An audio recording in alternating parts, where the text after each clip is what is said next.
Did you know the average American will spend $700 on Christmas gifts and goodies this year? After the shock of knowing that, did you know that if each American bought just $64 of that $700 on goods made in America, it would create 200,000 jobs? Hi, my name is Christine, and I'm here to persuade you into buying products that are made in America. As a recently laid off worker, I can appreciate how getting one of those 200,000 jobs would impact my life, and I am sure that you know someone that has been laid off, downsized, or let go, and would appreciate one of those jobs as well. So what is Made in America? Let's talk about how it got started.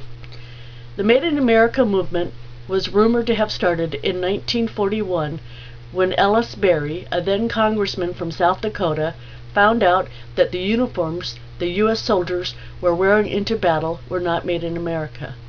Bothered by this, he submitted an amendment to the House of Representatives that restricted the DoD from using appropriated funds for the procurement of food, textiles, and steel that were not produced in the United States.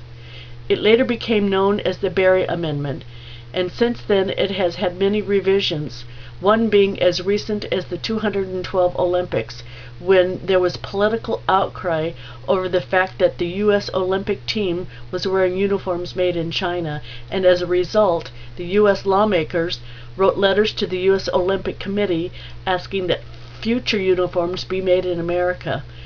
As of today, December is designated as Made in America month. So now you ask yourselves, why would you not buy American? For one thing, the labor is cheaper. Let's take China, for example.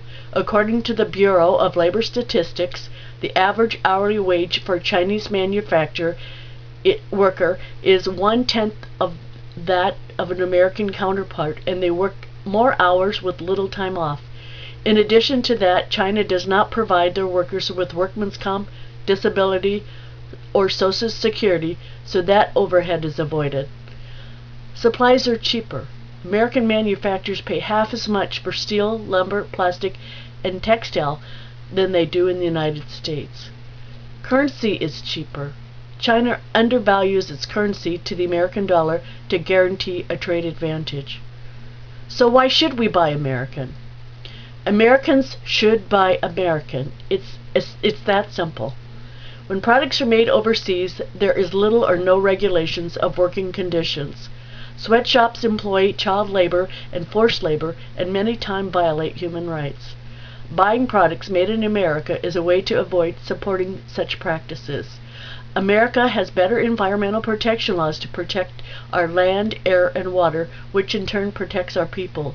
We have the Consumer Product Safety Commission that helps protect our families from dangers posed by toxins, health risks, and safety hazards.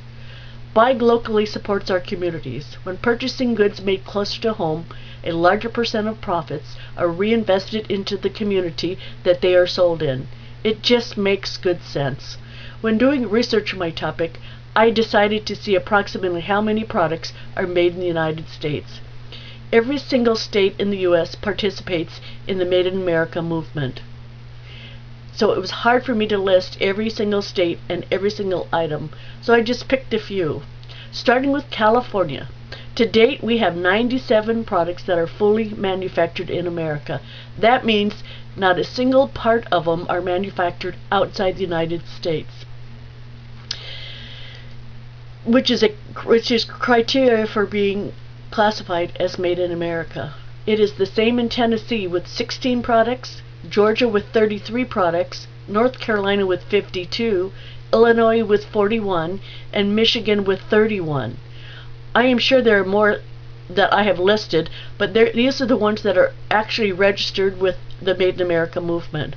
As far as the products they manufacture, there are items such as products for pets, electronics, and car accessories, items for kitchens, tools, and home improvement, and the list goes on and on and on. In fact, it would be hard to list a product that is not made in America. In conclusion, I would like to go over what we talked about. First, we talked about how the Made in America movement got started and the reasons for and against buying American. And lastly, we touched on the fact that all the states in the United States participate in Made in America. Supporting your country is part of being an American, and I believe it is part of living in this country. It should come naturally to everybody. Buy American, and even better, buy local to put jobs back in our community. We should not rely on countries to support us with their products, especially when so many of us are out of work. Remember, it doesn't take a lot to have an impact. Thank you.